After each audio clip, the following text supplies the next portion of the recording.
Bom, fiz uma apresentação bem sucinta. No dia 5 de agosto, agora a gente vai para a simbólica data de 2 anos para os Jogos Olímpicos de 2016.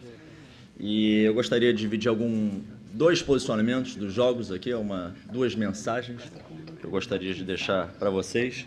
Mas antes disso, eu gostaria de falar um pouco do significado, né? Qual é a relevância dos Jogos Olímpicos? O que significa umas Olimpíadas realizar em termos de logística, de operação, de impacto na economia?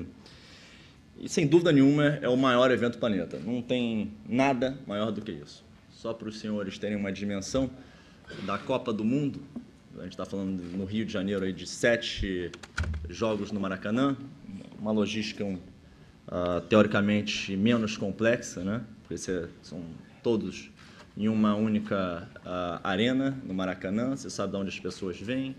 Então, só na primeira 10 horas de Jogos Olímpicos, você tem mais gente do que os 7 jogos no Maracanã.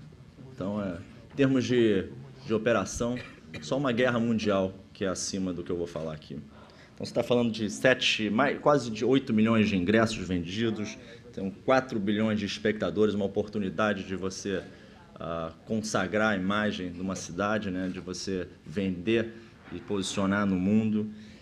São 100 mil pessoas, você tem 70 mil voluntários, você tem 10.500 atletas, você tem 28 modalidades. Então, Copa do Mundo é um esporte, imagina 28 simultâneos.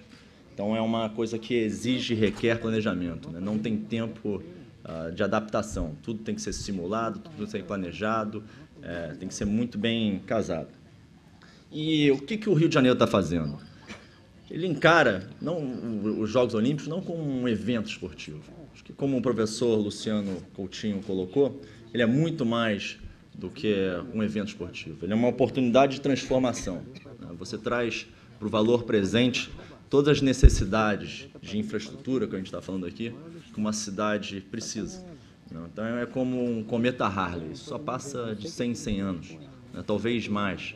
Então, você dá senso de urgência aos projetos que um país, que uma cidade precisam, né? Gargalos, eu acho que não são difíceis da gente apontar, e com uma oportunidade como essa, você consegue acelerar, né, investimento. E, para resumir, só existem 2 tipos de Jogos Olímpicos no mundo, 2 modelos.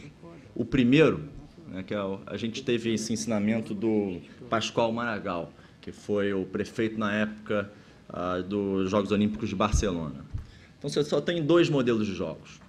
O primeiro modelo é quando a cidade serve aos Jogos Olímpicos, ao evento, né? Uma cidade presenteia os Jogos Olímpicos, ou seja, é como se fosse uma plantação de eucalipto que suga todos os nutrientes do solo e deixa arrebentado o solo, né?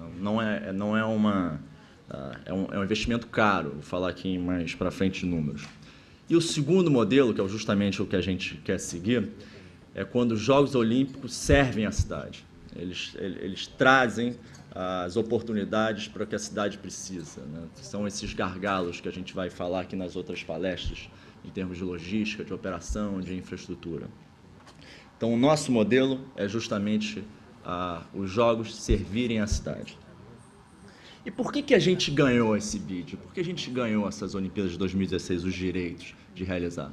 Não é porque a gente é melhor do que Madrid, ou muito menos Tóquio ou Chicago.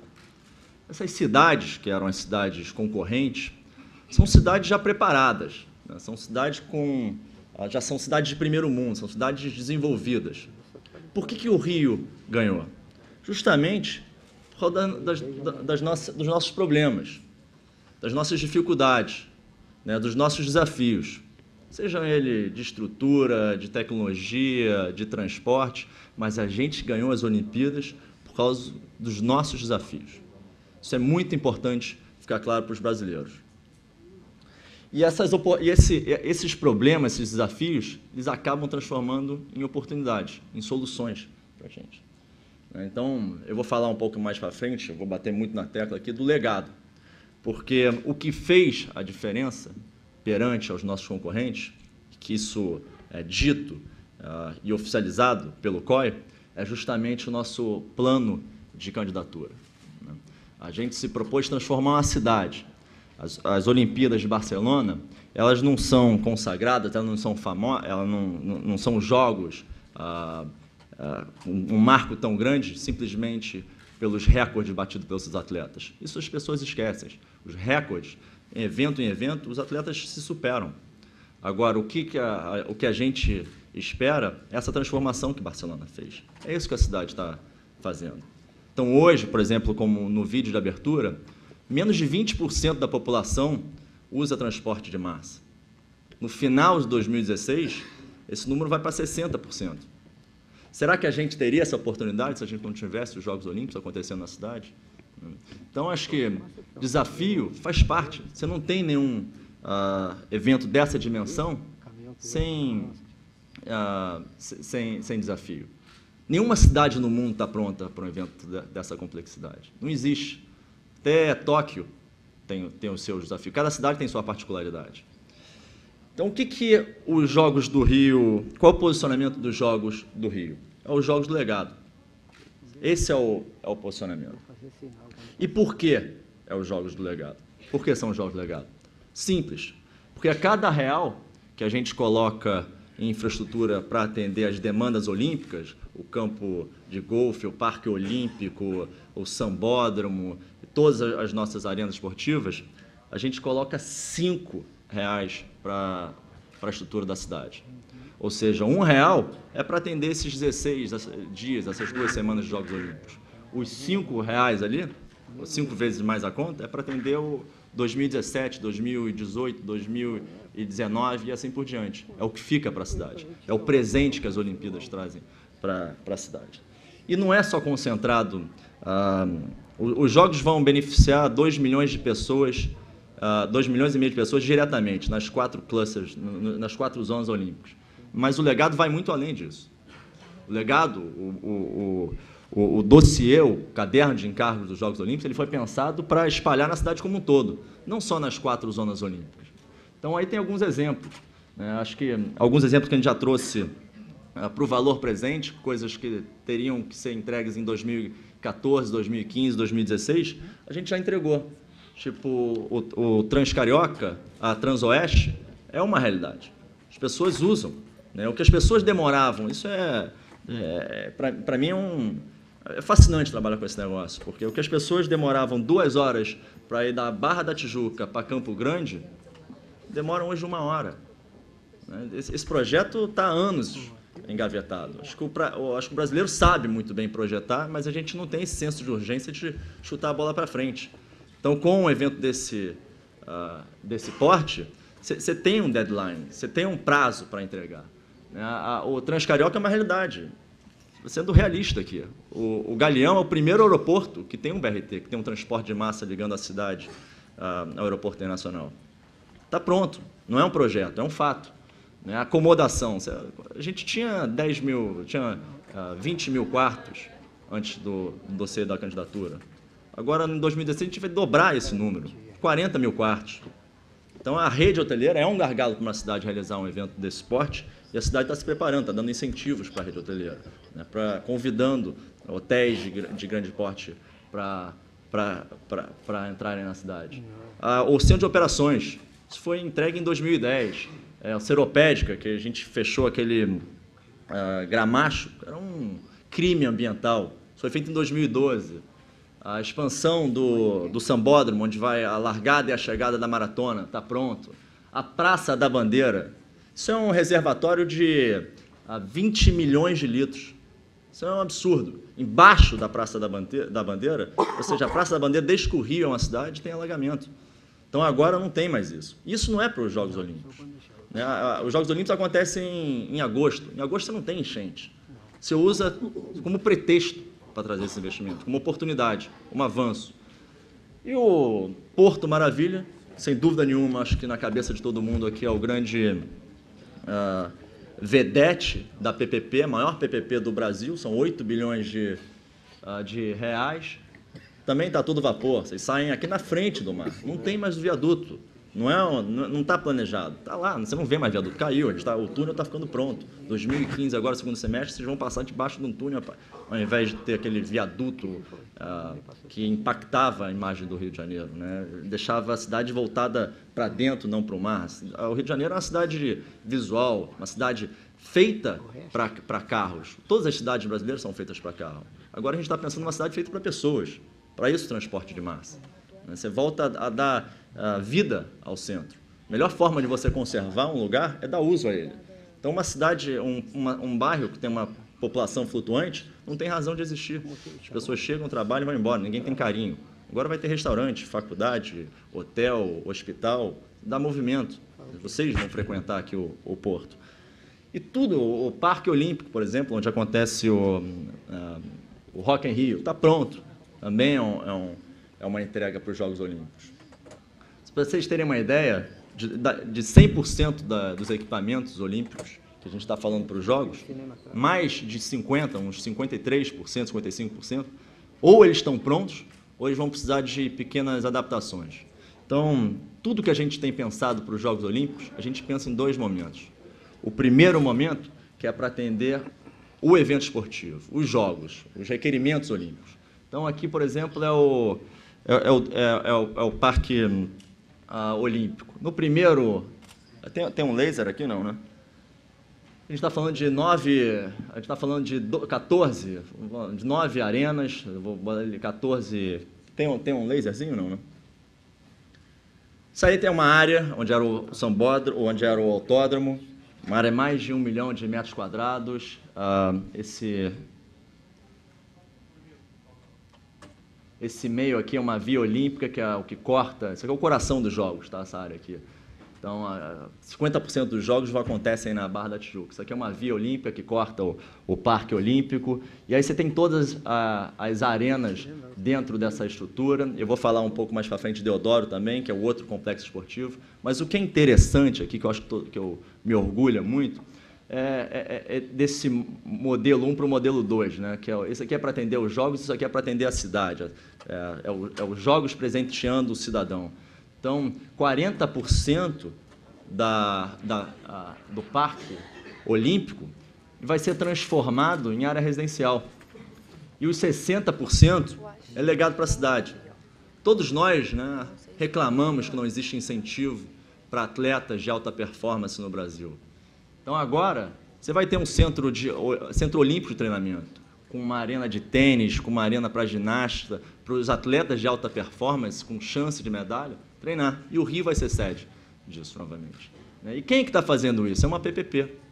É uma parceria público-privada. Tem um consórcio, que o mesmo consórcio está construindo, é o consórcio que vai operar por 15 anos esse local depois. Então, ele tem todo o interesse de fazer uma coisa de qualidade, com estrutura, que tenha durabilidade.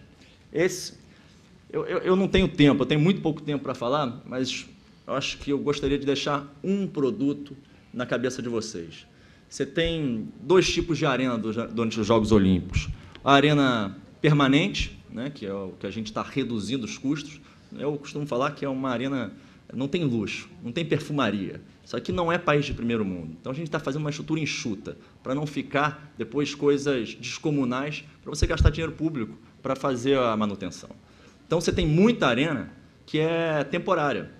Mas tem alguma arena, especificamente, que eu acho que é os olhos dessa história toda, que é a arena de handball.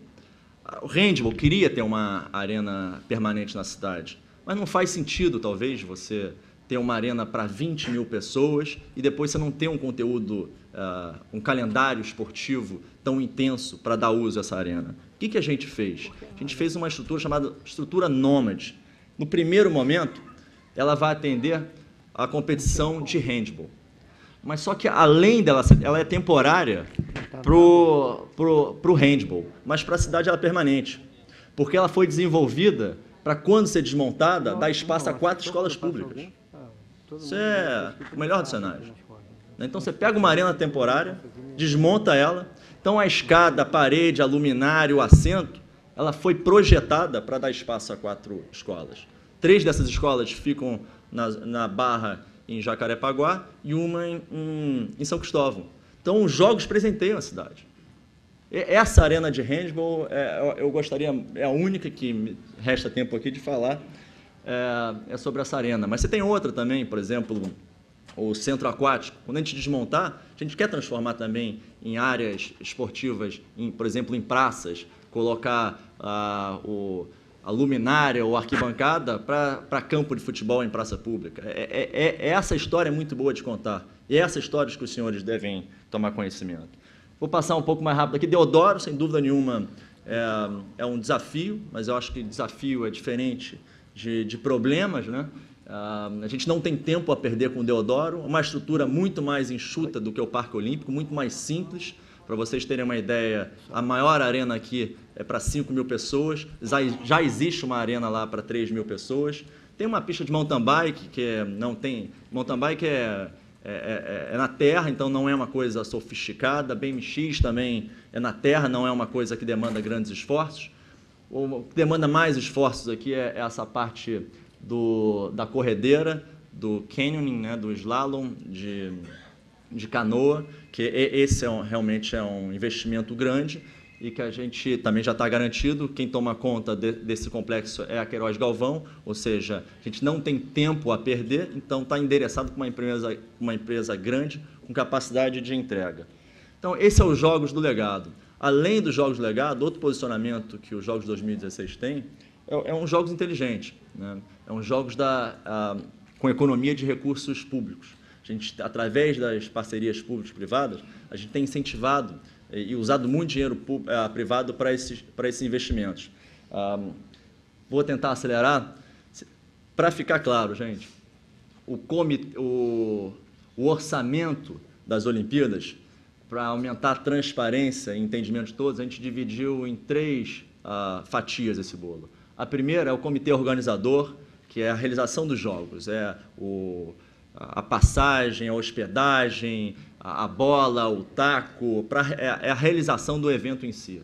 A outra é a matriz de responsabilidade, coisas que estão diretamente ligadas aos jogos, investimentos que não aconteceriam se o Rio não fosse sede das Olimpíadas de 2016. Tipo, Parque Olímpico, campo de golfe, não teria razão de construir um Parque Olímpico se o Rio não fosse sede, não teria razão de construir um campo de golfe público se o Rio não fosse sede das Olimpíadas. Então, coisas que estão 100% ligadas aos jogos. E esse, que é o mais importante, o orçamento do legado. É todo o orçamento de legado para a cidade. É o BRT, é o VLT, é o Porto, é o Sambódromo, são investimentos para a cidade, né, que tem pouca ou até nenhuma correlação com os Jogos Olímpicos. Mas a gente colocou no bolo. Se você somar essas 3, isso dá 36 bilhões de reais. E desse número, né, se a gente pegar a parte dos 60 bilhões, essa equação aqui é o que mais me encanta e o que me dá mais prazer e orgulho de trabalhar onde eu estou trabalhando. 60% vem da iniciativa privada e 40% vem de recursos públicos, do total dos jogos. E quando você dá um zoom in, né, por exemplo, olha a correlação do legado com relação à parte dos jogos esportivos. Então, 5,6 bilhões, esse número agora vai para 6,5 com o Deodoro, é a realização dos Jogos Olímpicos. É o custo das arenas esportivas. O custo do presente para a cidade é de 24 bi. E a organização do evento, 7 bi. Da onde vem o dinheiro do comitê organizador dos 7 bilhões? Da venda de direitos de imagem, da venda de produtos, de ticket, de patrocínio. Então, é 100% privado, não tem verba pública. É o comitê organizador dos Jogos Olímpicos. Da parte da matriz de responsabilidade, 3/4 investimento privado. 3/4 de todo o investimento das Olimpíadas é privado. Se você pega do legado, que as coisas não são coisas não para atender os Jogos Olímpicos, e sim a cidade, mesmo se fosse 100% de dinheiro público, ok. O Porto, o VLT, o BRT, a Transcarioca, o reservatório da Praça da Bandeira, mas mesmo assim, você tem uma parcela privada também. 43% desses recursos são privados. Então, esse é o modelo inteligente que a gente está adotando. Através de parcerias público-privadas, trazer a parceria com o setor privado para fazer investimentos na cidade, presentear a cidade. E os Jogos Olímpicos passam a ser um agente acelerador disso. E agora vou passar só para vocês terem ideia de dimensão aqui. Parque Olímpico, você está falando 1,6 bi. A Vila dos Atletas, é a primeira vez na história das Olimpíadas que você constrói uma vila 100% com dinheiro privado, 100%. O campo de golfe, que posteriormente vai ser um campo público, 100% dinheiro privado. Sambódromo, dinheiro da Ambev, 100% privado. Aqui são dos consórcios. E você tem na parte de legado, investimentos em saneamento da Zona Oeste, do VLT, do Porto Maravilha. Então, o que eu quero falar para vocês? Qual é a mensagem? Se você comparar os Jogos Olímpicos de Londres, dos 41 bilhões de reais, 20% foi de investimento privado. De Beijing, até onde a gente sabe, 65 bi, porque os caras a gente não conseguiu fazer uma apuração muito rígida. A gente tem 65 bi, 100% o governo. E do Rio, dos 36, 60% é privado. Então, além de ser os jogos do legado, é os jogos da economia dos recursos públicos, onde 55% das arenas estão já preparadas, prontas, ou vão sofrer pequenas adaptações. Só para vocês terem uma ideia, o nosso modelo, como eu coloquei no começo, é Barcelona, nossa inspiração. Isso aqui é a capacidade dos estádios olímpicos. O nosso estádio olímpico está pronto, é o João Avelange. O segundo estádio olímpico, o segundo estádio é Maracanã, que está pronto, está sediando a Copa do Mundo. O nosso estádio olímpico, João Avelange, ele tem 45 mil assentos. A gente vai colocar 15 mil temporários para se equiparar a Barcelona, ficar com 60 mil também. Então, com inteligência e enxugando a estrutura, sem deixar nenhum elefante branco, você consegue fazer uns jogos de sucesso e presentear a cidade. Muito obrigado.